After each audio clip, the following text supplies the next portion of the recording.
Good evening, everyone. As me is my name. I want to present to you my projects in one of the classes that I'm taking.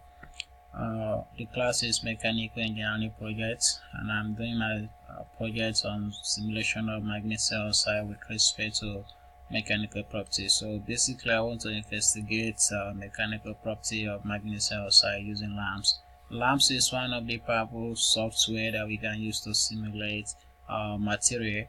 um, lamp lamp is very popular and powerful, and it's used atomistic atomistic level. So it's one of the software that is very useful and powerful. So basically, the meaning of lamps is uh, large scale atomic molecular massive low power simulation lamps. So based on this, I will use this to simulate the magnesium oxide and get out the mechanical property, basically Young modulus and Poisson ratio and some other mechanical property that we can use. So going to this, I created my model, and my model is going to consist like a box. That will be a simulation environment, and the simulation environment is going to be a periodic box simulation environment. So it's periodic box means that there will be a constant number of the atoms. So in my box, I'm going to have two type of atoms there, since I'm having magnesium and oxygen.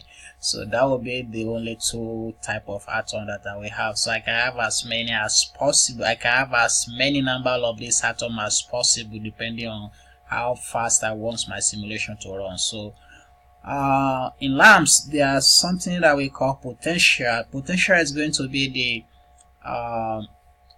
to me, I see it as an engine running the lamps, because if the potential is good, the result is going to be more accurate, and if the potential is not good, the result is not going to be accurate. So what does this potential mean? Potential means is the actual definition of the interaction between the atoms. So we have two type of atom. We have magnesium and oxygen, but during the interaction, we are going to have magnesium to magnesium, magnesium to oxygen, and oxygen to oxygen. So since it's going to be random, so in this case, we have to define the interaction between these atoms, between one atom to the other. So this potential is what will give us the interaction definition that we are going to use. And this is going to be on atomistic level, as I said. So we have different type of potential depending on what you want to simulate. Magnesium oxide is an ionic material, is an ionic compound, and it's a ceramic, so it has a special type of potential, and one of those is Buckingham-Coulomb's potential, which I want to use the one that is related to magnesium oxide. So going to go into my simulation. I have my box created to be this volume, which is going to be this in X and Y, and this is going to be in Z direction. It's a very long box in terms of the Z direction. And my model is created using this potential. This is the definition of the potential that I stated the other time. And my RC is called cutoff range. What does this cutoff range mean? It's going to be the maximum distance at which the potential is going to consider to check the interaction between one or two atoms. So if the distance between one or two atoms is greater than this cutoff ratio, so which means the interaction is going to be considered to be 0. So any range that is more than this cutoff range, this potential is not going to capture the relationship that is happening or occurring between those two atoms. So my cutoff range is going to be 10 angstrom. My time step is going to be 100 picoseconds, and I apply the strain based on the command that I write in code. I apply the strain 20% of the box extension, and I want to see what's going to be the stress and strain.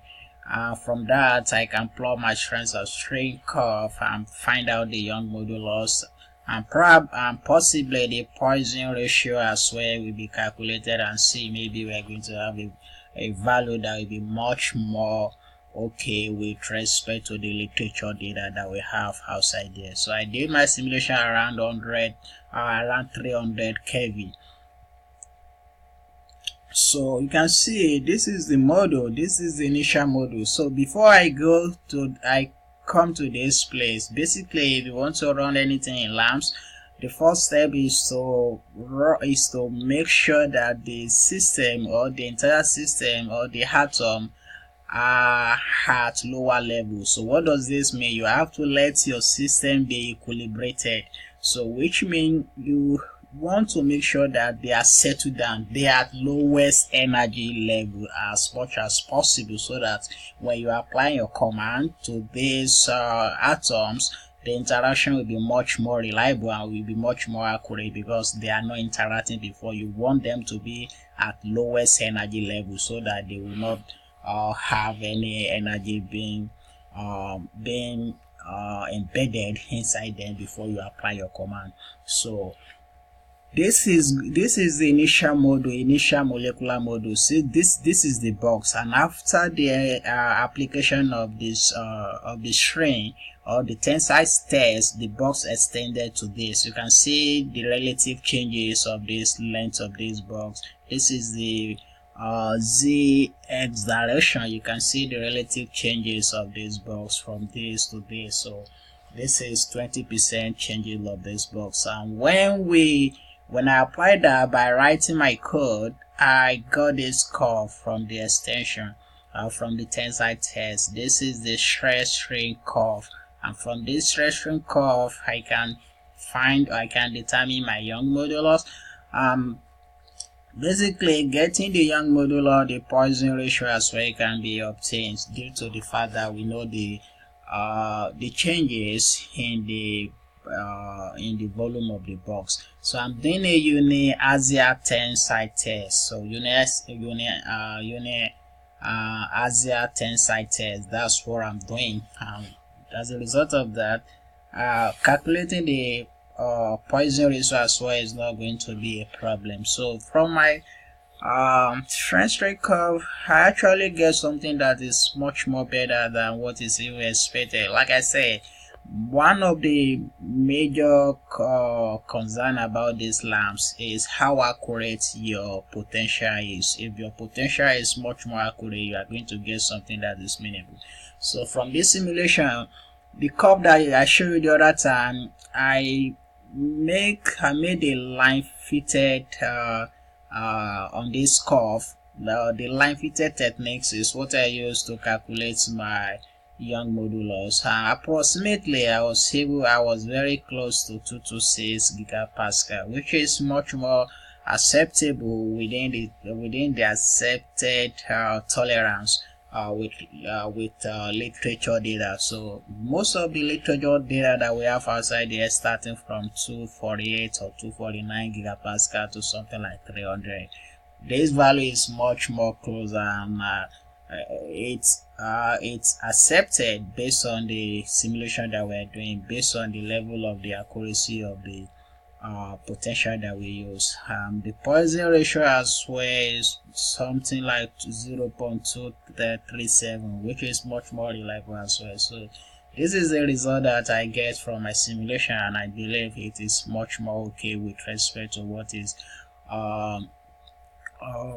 is being outside there with respect to the value of the Young modulus when we are conducting a uni-Asia test on magnesium oxide as well as the Poisson ratio. So here are the references where I get my references, the paper that I use to do my simulation, get the literature data and some other things like that. So thanks to my professor as well, Dr. Ging. He has been helpful a lot. He is very helpful, so he has been helpful a lot with respect to running this code, and credit to him as well. So that's basically the summary of the simulation that I'm doing. So thanks very much. Probably next time I will give a full detail of the Lamps code, tell you how the Lamps code works, the code that I use, how the code was modified with respect to the tensile test, how do I get my data and some other things like that, the command that I use, how do I